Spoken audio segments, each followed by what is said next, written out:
Mickey Loomis finally admits Saints are rebuilding. New Orleans GM evaluates Kellen Moore quarterbacks. This is after further review.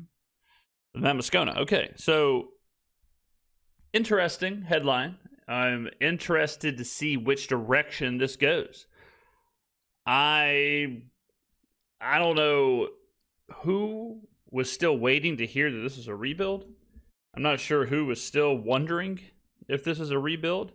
I mean, I would assume there were some people in the Titanic at the very end as the ship is completely vertical that were standing on the bow, or I guess it would have been the bow because the ship broke in half and bobbed. And they're up there and they're looking down at the ship sinking into the depths. And I wonder if they were like, are we sinking? No. No one came up here and told us that we're sinking, so I don't think so. Like, does it take Mickey Loomis saying that we're in a rebuild to look around, read the room, and realize that the Saints are, in fact, in a rebuild? I've said it before, and I'll say it again, because it is my show. The second that you should have known the Saints were in a rebuild is when they traded Marshawn Lattimore. That was the second that they said, all right, this is what we're doing. We're clearing the books. We're selling off assets. We're doing what we can do. We're getting younger. We're getting cheaper. This is the move. This is the rebuild. Then, when Kellen Moore was hired, you get a 36-year-old head coach, youngest coach in the NFL, rookie head coach, should have been another indicator. 9 draft picks. Don't move off any of the picks. Don't move around the draft. Just take players. Just fill spots. Should have been another indicator. Just on Saints Hour radio show on Tuesday night. And it's not often that we get a chance to hear from the Saints general manager. And full disclosure, you all know I've not been the biggest fan. He is, however, the general manager of the team and is going to have a tremendous amount of say-so over what happens with roster decisions and the trade deadline and the draft and all different types of stuff. So when he speaks, it's going to be interesting. So Mickey Loomis spoke, and one of the interesting things is from an organizational approach.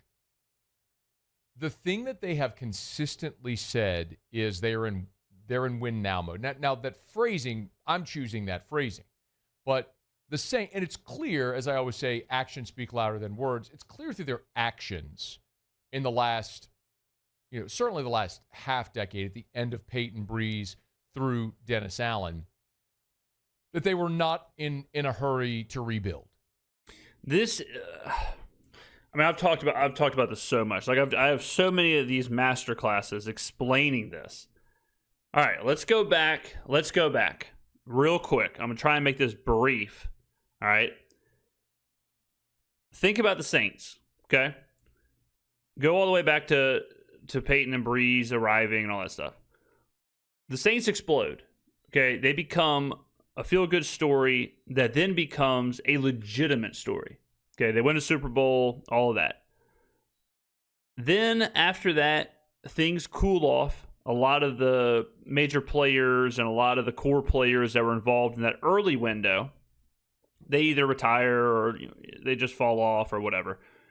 And the team hits a really tough patch for 3 or 4 years there. The 7 and 9 years, all of that. Okay. Now at that point, the window is kind of closing, but you still do have Sean Payton and Drew Brees. You still do have one of, if not the best quarterback in the NFL, one of, if not the best head coach in the NFL. So you're not going to, start to rebuild or blow it up or whatever. Just like the Chiefs shouldn't blow it up, the Bills shouldn't blow it up, the Ravens shouldn't blow it up, the Bengals shouldn't blow it up. As long as you have those guys, and Sean McDermott, Zach Taylor, they aren't Sean Payton, right? But as long as you have your guy, I mean, the Ravens right now are 1-5, right? So, but they still have aspirations to win the Super Bowl this year because they have Lamar Jackson. So you're never going to blow that up. You're never going to quote unquote rebuild, right? So then all of a sudden, Kamara, Ingram, Thomas, Lattimore, like all of a sudden this new group comes in, and then the Saints are better than ever. Right, 2017, 2018, 2019, that stretch right there, where not only are you now in a Super Bowl window, You are the best team in the NFL. The year that the Saints lost the NFC Championship game to the Rams, they were the best team in the NFL. They are hosting the NFC Championship game. They were power rated as the number one defense and the number one offense. That's crazy. All right, with Drew Brees at the peak of his powers. All right, so you certainly aren't rebuilding then. You certainly are not blowing anything up. You are in a win-now window, okay? So then what happens? Brees gets hurt. He starts to kind of fall off. He starts to deal with whatever. But you are still competitive. You are still there. You are still winning 12 games a year. The year Tom Brady won the Super Bowl with the Buccaneers. That trip should have ended in New Orleans. Okay, that was 2021. Fun fact, that was the first day I lived in New Orleans. The first day I lived in New Orleans was that game. The Bucks Saints game. Little fun fact for you. All right. So then what happens? Brees is gone. All right, Brees is done. But you still have the young core, or who were the young core. You still have Alvin Kamara. You still have Michael Thomas. You still have Cam Jordan. You still have Demario Davis. You still have Marshawn Lattimore. You still have this core of group of guys. And you still have Sean Payton. All right, so you're going to think, all right, well, yeah, we don't have Drew Brees. We can patch this thing up. We can figure some stuff out here. And we still have Sean Payton. We're going to be okay. I mean, you're not going to blow it up there either. You got a ton of your roster, Ryan Ramczyk, whatever. Winston gets hurt. All right, which, whatever. Who knows what would have happened? Winston gets hurt. Payton leaves. Well, now you're in this flux because you still have the players. You still have what's going on. But now you have a flux at head coach and quarterback. Now, this was the big mistake was the Pete Carmichael. Believing that Pete Carmichael could replicate what Sean Payton was doing offensively was the issue. Dennis Allen's probably, at that point, the best defensive coordinator in the NFL. You make him your head coach, whatever. We know how that played out. So then the team pseudo-flounders. And pseudo-flounders at the quarterback position. Right? It's Dalton. Winston gets hurt back-to-back times. You're not going anywhere with Andy Dalton, but he's whatever, fills in. But you're not the worst team in the NFL. It is what it is. So then the decision is made to say, you know what? If we had a better quarterback play, this is probably a playoff team. Probably a team that can compete for the division. We still have players who are good. Thomas, Olave at this point. Again, Ramczyk's on the roster. Demario Davis, Marshawn Lattimore, Alvin Kamara. Like some of these players who's like, we're fine. All right. So they go get Derek Carr. Okay. And the first year, Carr and that team bumps up 2 wins, go from 7 wins to 9 wins, and tie for the division. And we all remember how it played out with Green Bay. He got hurt in that game, and the comeback where you blow an 18-point lead or whatever it was. You don't blow that game in Green Bay, you win the division. You're a playoff team. You're a 10-win playoff team. So still, there's no reason, if you're looking at it from like the Saints front office and you don't have the power of hindsight, at that point, there is still no reason to rebuild. At that point, you are a fringe playoff team, and you believe you're a quarterback away. Then last year happens, where it completely implodes. Allen gets fired, 7-game losing streak, Carr gets hurt, McCoy gets hurt, every single person on the team gets hurt, whatever. At that point, you kind of have your first real opportunity to rebuild. Because now you're beyond those players. You're beyond Michael Thomas. You're beyond Ryan Ramczyk because they're no longer on the team, but also, medical situations or whatever. And it's pretty obvious that it's time to rebuild. You already fired your head coach. You have an interim head coach. You're going to have to find a new coach, new coaching staff, all this stuff. So it's time to rebuild. They trade Lattimore. They do all this stuff. Carr obviously retires, which, they didn't know until it was happening. And now they're rebuilding. That's it. So there really wasn't an opportunity to rebuild unless you had the power of hindsight. The power of hindsight, they probably should have started the rebuild and moved off of Dennis Allen before going down the Derek Carr path. But even then, they're a game in Green Bay away from being a playoff team and a 10-win team, and who the hell knows what happens, Dennis Allen probably would still be the head coach if that happens. So it is what it is. And I've shared my opinion on that at the end of Brees. I totally understood. You were mortgaging the future to win now to try to get one more under Drew. Yeah, it didn't happen. You had a lot of really disappointing playoff exits. And I also understood trying to take the approach they did with DA. Look, you had good culture. You still had a good core of players. Allen had been a head coach before. You hope to learn from some of his mistakes. You're able to maintain Allen and Pete Carmichael. You brought in Jameis to learn behind Drew. There was reason to believe that could work. And it didn't. So I was okay with that approach then. What I was not okay with is subsequently the subsequent 2 years of continuing to double down behind Derek Carr. So the Carr thing, and I wonder, and we'll never know, but I wonder how much of that was DA and how much of that was DA trying to save the sinking ship. At that point, Dennis Allen knows, I have to get this thing right. I have to save my career. And I don't think it's a coincidence that Derek Carr is who he turns to. And, it's not like the contract and all that stuff, like what it was, is not insane for the time if you're going to try and get a veteran starting level quarterback. And we saw what happened with Kirk Cousins. They were very similar contracts at the same time. It was what it was. If you were going to go down that route, it was what it was. And I wonder how much of that was DA basically saying, I really don't care about this contract because if it doesn't work, I'm getting fired. And if it works, then who cares about the contract, right? He was kind of free rolling. He was kind of playing with house money. And he was in a desperation spot. And I think that's why you got a desperation it looked like a desperation move to get Carr. And again, Carr doesn't hurt his arm in Green Bay. You talk about a butterfly effect.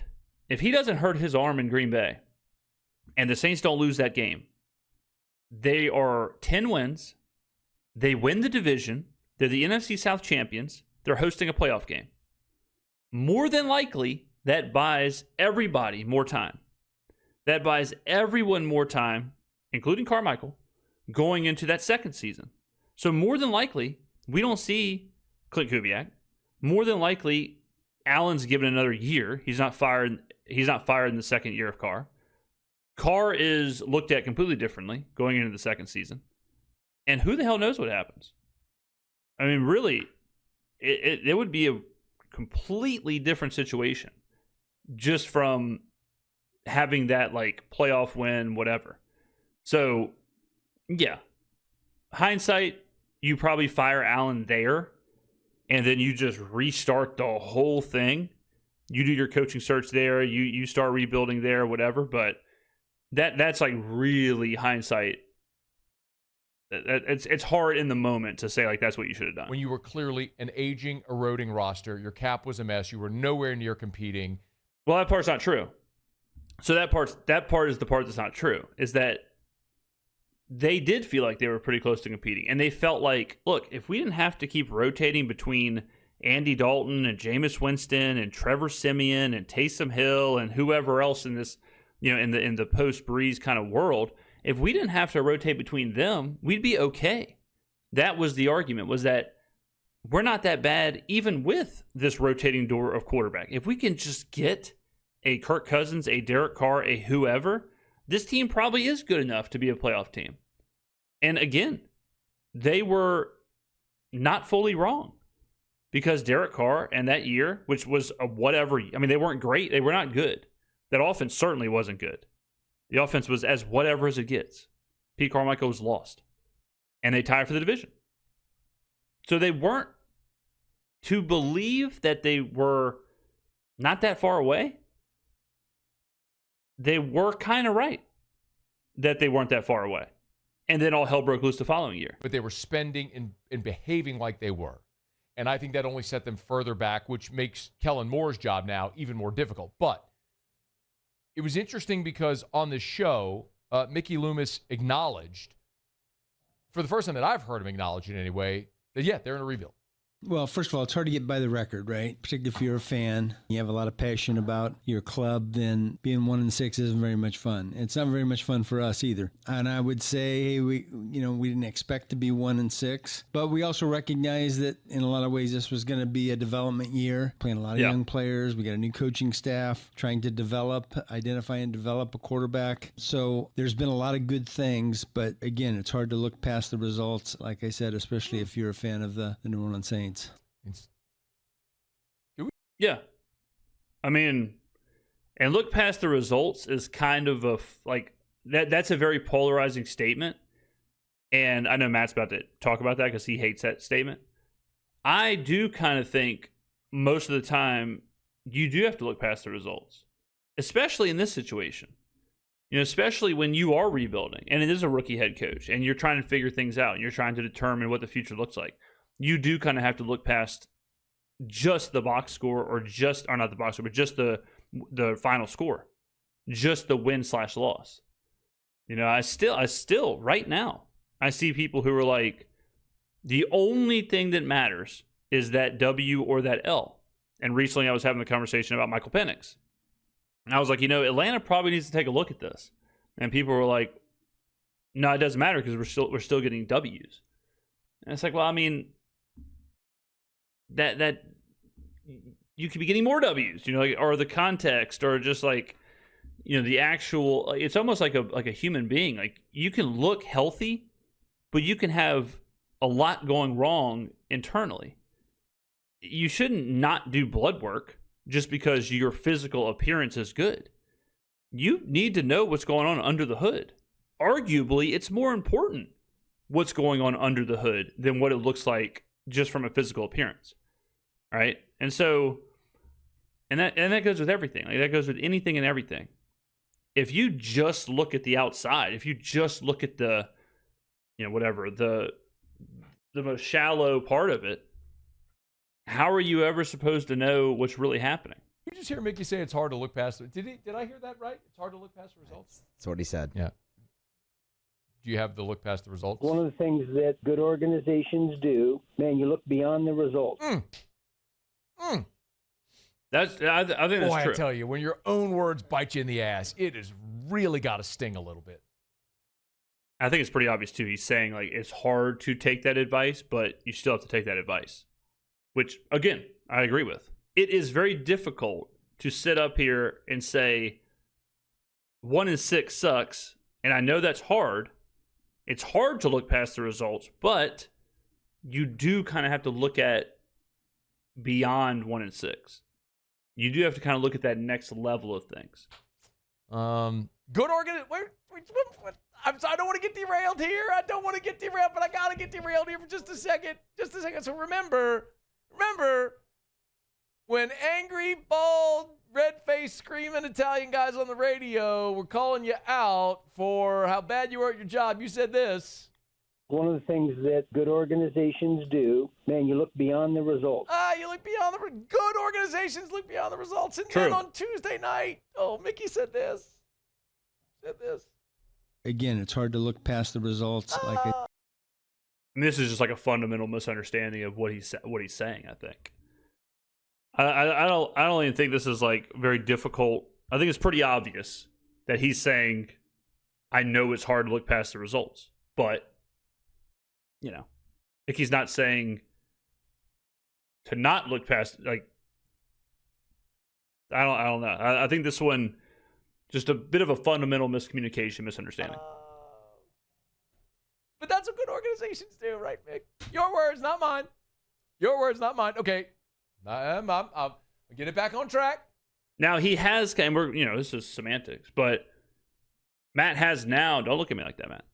He has now backed himself into a corner with this argument that now he believes, or he is saying, that good organizations should look past the results, and thus Mickey Loomis saying it's hard to look past the results is incorrect.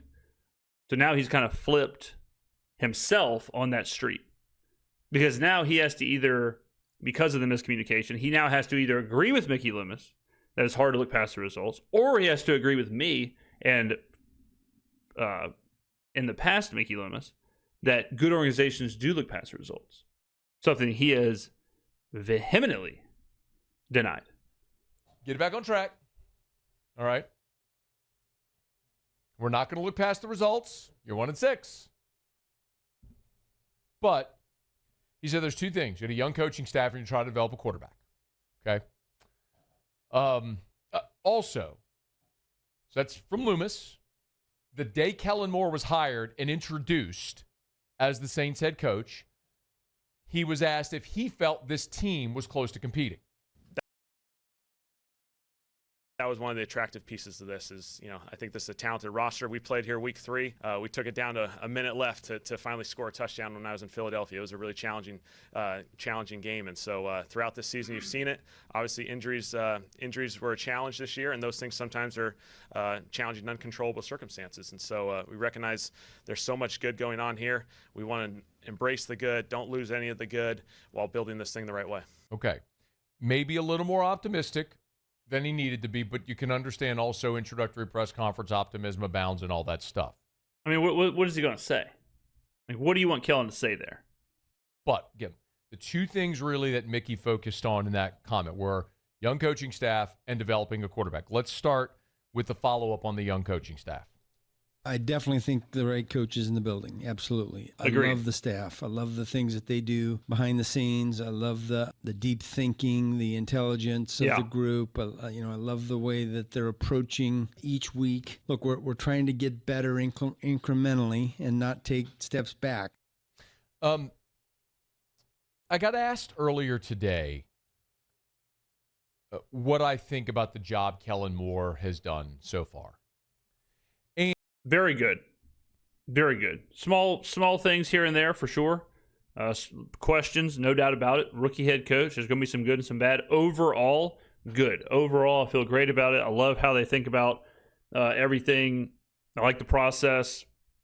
Obviously, I don't like 1-6, but it is what it is. I think he's doing a fine job. Feel pretty good about it. When you look around, other young coaches, totally cool with who we got. I think he's going to do a fantastic job. And I don't have a good answer for it. I am not going to sit here and crush Kellen Moore for being 1-6. Because you're looking past the results. This is not a talented Saints roster. Yeah. For what it's worth, there's different power ranking metrics. I mean, you could choose whichever one you want. I'm looking at this one right here from Team Rankings. It's teamrankings.com, and they use their power ranking system, and they have the Saints 31st in the NFL, ahead of only the Titans. That's just one. You pick whichever one you want, but the reality is when you look at the roster, 1-53, the Saints are bottom 3, bottom 5, if we're being... Bottom 5 is fine. Yeah, they're bottom 5. I think, no doubt about it, I think you go Jets, Titans, 32-31, and then you can kind of go from there. And then if you tell me Miami's 30, the Saints are 30, there's a couple teams there you can just kind of rotate, flip between. But yeah, I mean, I think comfortably they're a bottom 5. Generous in the NFL. I mean, generally it's Jets, Dolphins, Titans, Saints, Raiders, Browns, kind of all in that mix, right? Yeah. So you're at the bottom of the league in talent. Yeah. Which is why, if you were realistic, you didn't think this team was going to win a lot of games this year. So I'm not mad. Yeah, nobody was out, unless you're an eternal optimist, which is fine. But nobody was looking at this team and saying this is a 9, 10, 11, 12 win NFC South champion. Like, everyone, I think, kind of understood what was going to happen this season. Mad about the 1-6. And it's hard for me to look at Kellen Moore as failing because they're 1-6. Like, you have to have a roster that can compete. He doesn't. Hopefully they get there. The things that I don't like are like the double-digit penalties in multiple games this year, not using your timeouts at the end of the half against Arizona week 1. Like, yeah, those timeouts, that was a bad situation for sure. We talked about that. Got to grow and learn. The penalty thing, though, has been fixed. So that's kind of a double-bladed sword where, yeah, you do not want to see that early on. But then what you want to see your young coach be able to do is fix it. And then he immediately fixes it. So, yeah, okay, dock him for the beginning. But then you also have to give him kudos for fixing it. You're not happy you're 1-6.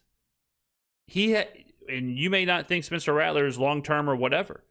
You do have to give Kellen kudos for having Rattler playing up until Chicago probably way above his head. Just like you give Kyle Shanahan credit for Mac Jones or get whoever. I think you got to give Kellen credit for that as well. That he has Rattler in a position to at least succeed for 6 weeks. And if you don't think Rattler's very good, then you got to give Kellen even more credit for having Rattler bottled up enough and protected enough that he could be as efficient as he was through 6 weeks until Chicago. So you do have to give, just like Kubiak last year. Kubiak, what he did with the running game last year was a complete 180 from the previous season. And the Saints weren't great, but Alvin almost had his first 1,000-yard season. With a completely mashed unit offensive line and a 5th-round rookie quarterback. So that's what I mean by you got to look past some of the stuff sometimes. And I think Kellen's done a really good job. Really, really good job. No doubt about it. There have been some warts with timeouts or in very specific micro situations like the 4th downs in the last game where it's I don't hate going for it. I hate the play call. Hate the decision. The Philly special in Buffalo. You can knock him for that if you want. I don't really have a problem with the whole thing, but whatever. So there's a little bitty baby things for sure, but it's not Aaron Glenn. It's not Nathaniel Hackett, and that's what we talked about earlier in the season, where that is the big fear. The big fear is you got a guy who's way in over his head. You got a guy who can't function in the job. Brian Callahan with Tennessee couldn't function in the job. Didn't know the rules. Admitted that he did not know the rules of a catch. You think Kellen Moore doesn't know the rules? You think Kellen Moore doesn't know what a catch is? You got Aaron Glenn, who can't even tell you in the post game how long the field goal would have been. You think Kellen Moore doesn't know that? So I think we dodged he's a complete disaster, he's in over his head, he can't have the position, whatever. And now we move into the same world that Liam Cohen is in, that Ben Johnson's in, where, all right, he can do the job, but now how good can he be at the job? We know he can do it now. We're past the first step. No one's sitting here thinking Ben Johnson can't be a head coach. No one's thinking that Liam Cohen can't be a head coach. Okay. But now let's see him take the next step. Now let's see him develop. Very similar to a rookie quarterback. The first thing you want to see is, can they physically exist in the league? Can they physically exist as a professional quarterback in the NFL? Once you get past that, okay. Can they develop? How good can they be? Can they keep getting better? Some of those things where I look and go, okay, man, you're the head coach. These are the things you need to be in control of. And sometimes you wonder if they're not. But again, small sample size. I like what Mickey said there. The deep level of thinking, all the football knowledge. You've got experience with Brandon Staley having been a head coach. You just got to get the right players. And that's going to be more on Mickey and the front office to make sure they build a roster that they can compete with. Now, I don't have confidence in Mickey Loomis' ability to do that, but that's my own personal opinion. The other part he talked about was developing a quarterback. And can we play 5, please? This was Mickey talking about Spencer Rattler through 7 games this year. Particularly with quarterbacks, every experience is a learning experience, and I think they just have to go through it. And there's growing pains, and you're hoping that you can be good enough in the run game, you can be good enough defensively and in the special teams to win a lot of games while you're developing the quarterback and you're waiting on his development. And so that hasn't really happened. That's the reason for the record. I think Spencer's made a lot of progress. He's done a lot of really good things, and the hardest thing to do in sports is be patient, while your guys are developing, but that's what we have to do. We don't have a choice. So be patient. True. I think a lot of that is true as well. Spencer has, again, whatever you think of Spencer long term doesn't matter. Just think about the here and now. Spencer 100% is better this year than he was last year. He is 100% taken a step. He has developed, however you want to phrase it. He has grown compared to last year. Now, is that because of Kellen Moore? Is that, who knows? But he's a totally different player than last year. He's been fine. And it is hard to develop and evaluate and understand a player, especially a quarterback, and be patient. I think it was Drew Brees recently who said that it takes 50 starts before you can really judge a quarterback. Well, that ain't going to happen, okay? Like 50 starts is a lot, all right? That's not going to happen in the NFL. And we're at start 7 in this year with Kellen Moore, new system, whatever. And you already have people saying, all right, I've seen enough. Okay, let's play Tyler Shough. In week 7, and it's not just this week. We've seen it for the past couple of weeks now. So that part is hard.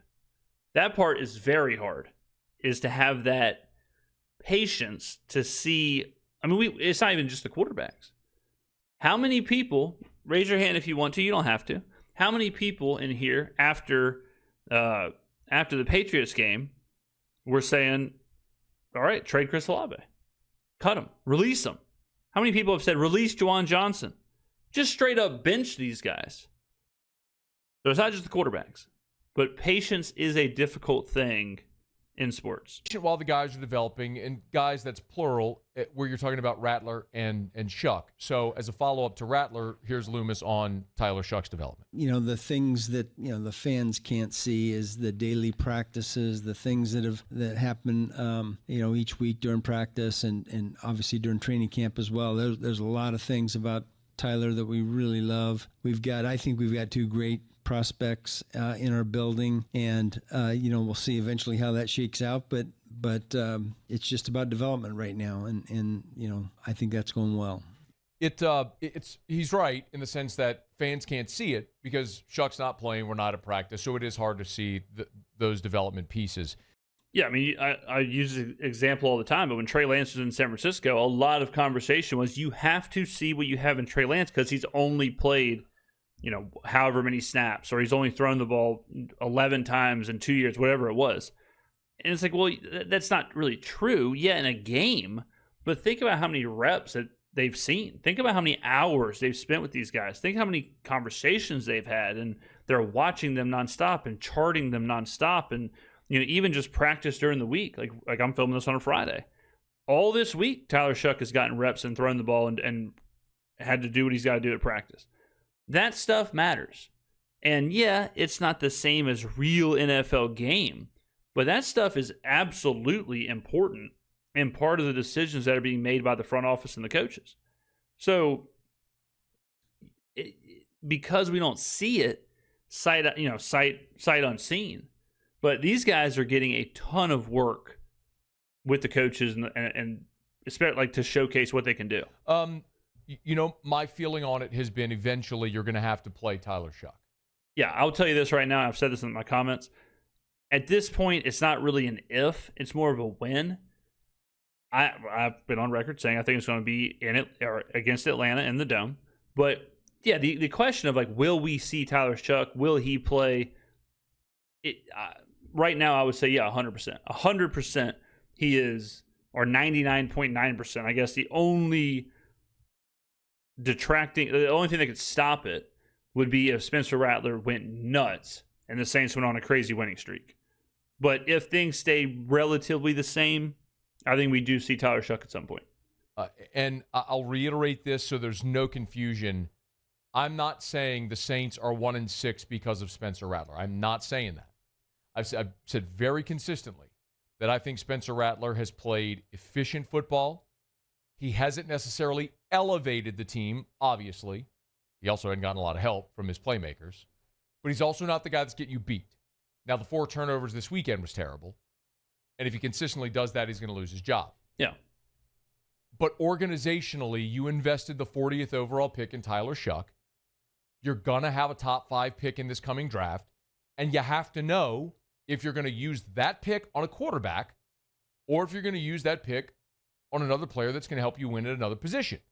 Well, take the draft out of it. I think you also have to be prepared for what you're going to do with this quarterback competition in the future.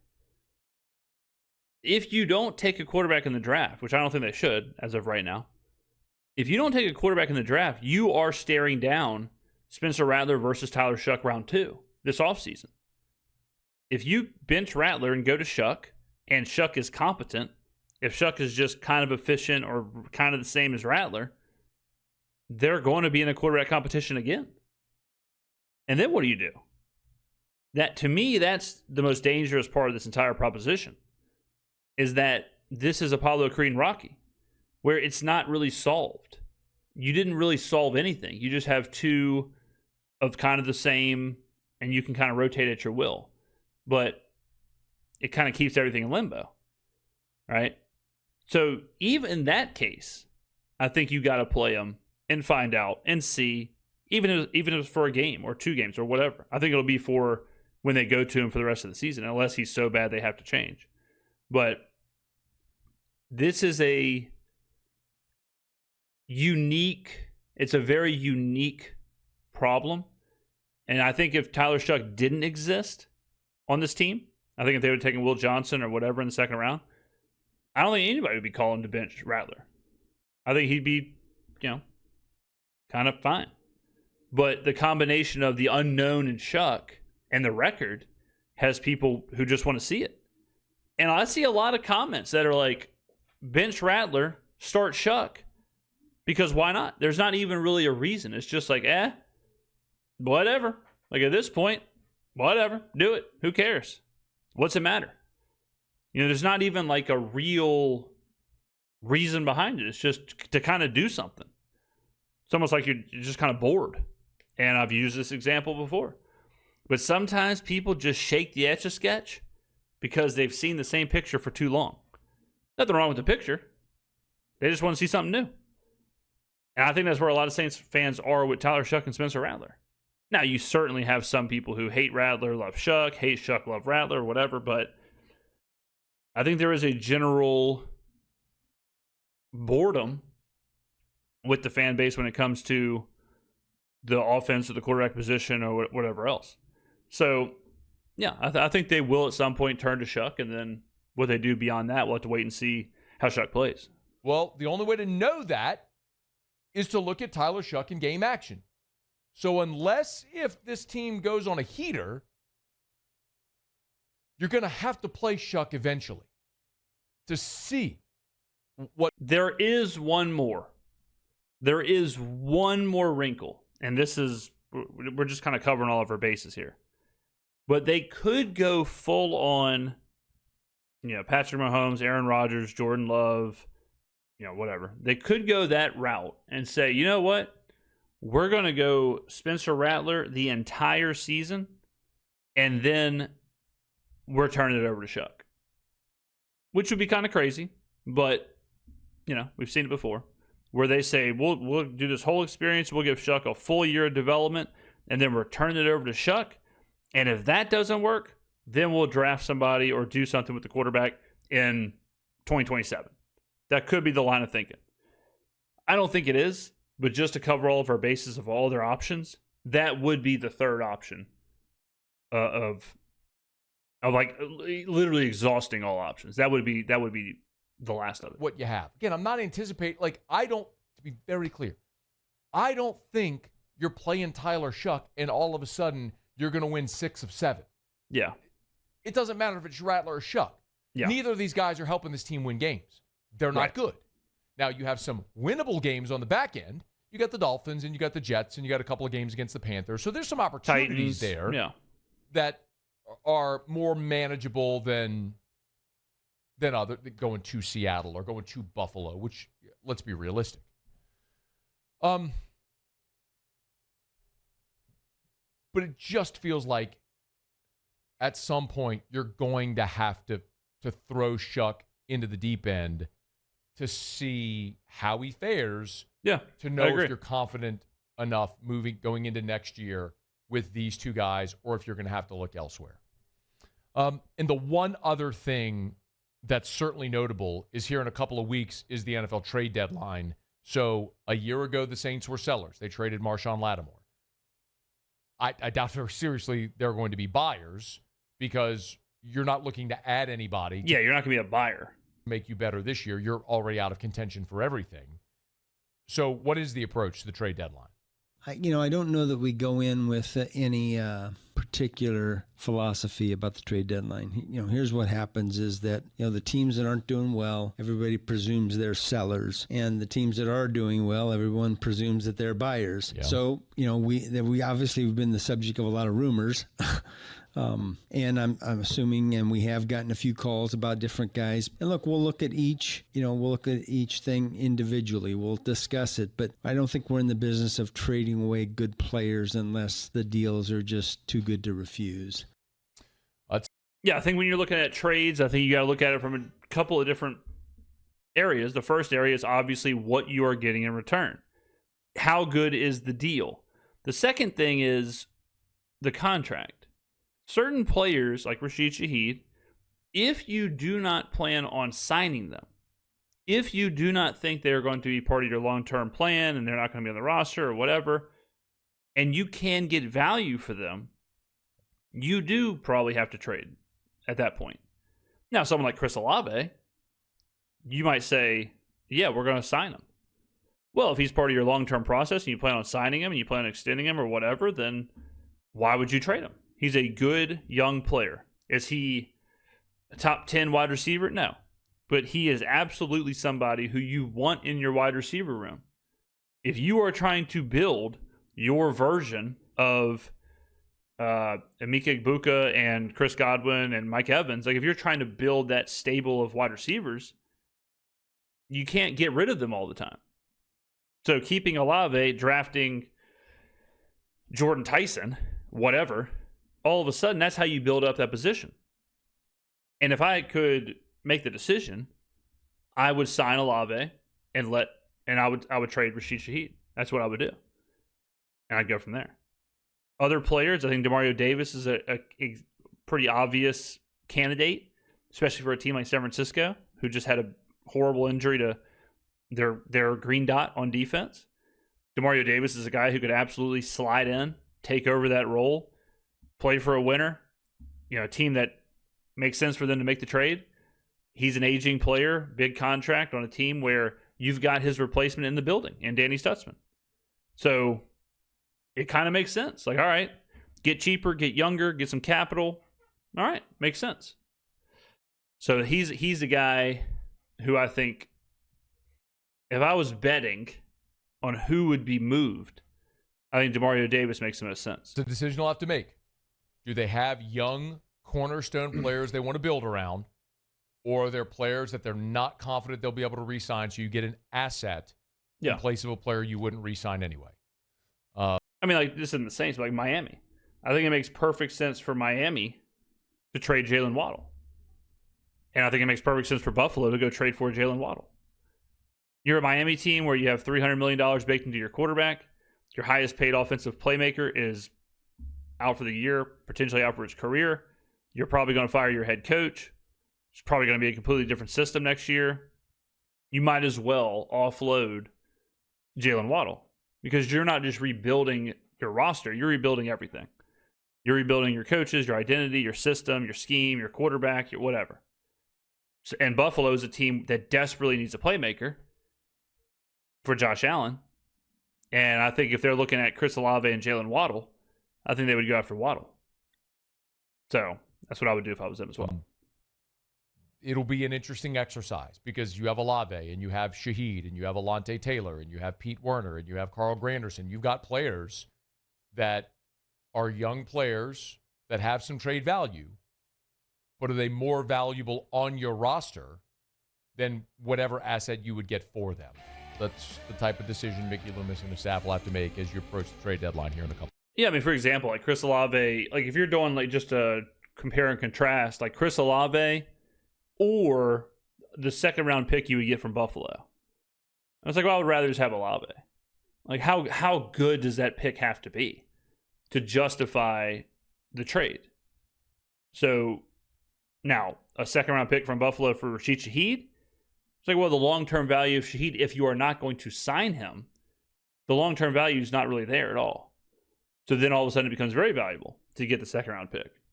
All right, so I would keep similar to Demario Davis. Like, what's the long-term value of Demario Davis? Not that high. Short-term value, still not that high because the team's not going to do very much. Right, so then all of a sudden the asset becomes way more valuable. Hey, thanks so much for watching. No problem, Matt. All right, there you go, ladies and gentlemen. Good video, good discussion. I'm on a different freaking level, and I love every bit of it. I'll see you in the next video.